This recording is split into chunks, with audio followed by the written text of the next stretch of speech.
Flamurtari nuk ka mundur të shkojë më shumë se barazimi 1-1 në fushën e tij kundër Shkumbini, duke hedhur një tjetër hap fals në këtë javë të Superligës. Magani e shefi i skuadrën e tij të kalojnë në epërsi, por vendasit arrin të barazojnë në pjesën e parë. Gjithsesi nuk mund të bëjnë më shumë se kaq dhe në fund duhet të kënaqen me një pikë pa shumë vlera, nëse do të shihnin tabelën e renditjes. Vërshëllima e parë e Arecit i jep jetë një ndeshje që nis shpejt me dy skuadra në kërkim të golit. Gjithsesi, tentativat e para janë nga distanca dhe nuk sjellin asgjë të re në rezultat. Kur gjithçka duket në ekuilibër të plotë, do të ishin miqt ata që do të surprizonin tifozët vendas. Në minutën e 9 Xhafa shërben për Dervishin që pasi hyn brenda zonës godet sakt, duke kaluar Shkumbinin në epërsi.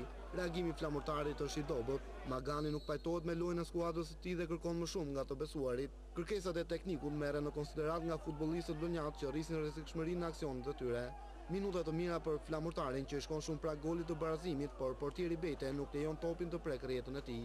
Gjithsesi, përpjekjet e vendasve të kurrëzoheshin në minutën e 27, Xhafa ndërhyn ndaj Roshit brenda zonës dhe Jareci drejton dorë nga pika e penaltis.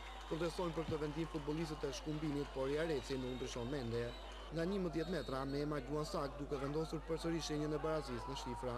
Goli pësuar zgjon skuadrën e Kërsaq Miles, që ka një mundësi të mirë me Musafaj, por sulmuesi nuk arrin të shfrytëzojë si duhet një arkim brenda zonës të Karapicit.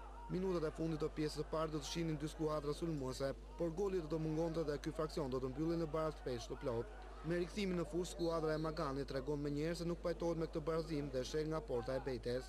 Mema dhe Djukic vjen në provë portierin mik që në dy tentativat del fitues. Shkumbini vuan presionin e vlonjatëve, por në të njëjtën kohë mbrohet mirë dhe nuk i lejon vendasve hapësira. Kjo strategji detyron futbollistët e Maganit të gjuajnë nga distanca, por shënjestra e tyre është e gabuar.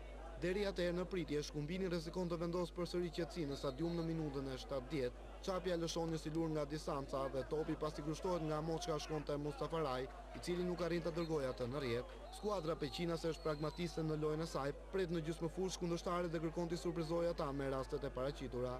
Dhe rasti i fundit për të shënuar në këtë takim mban firmën e të besuarve të Miles.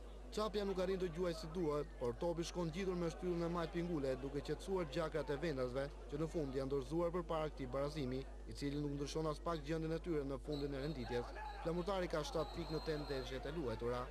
Nuk është shumë ndryshe situata e ekipit Peqinas që ka 1 pikë më shumë, por barazimi në transfert mund të quhet një sukses për formacionin e Kërsaq Miles.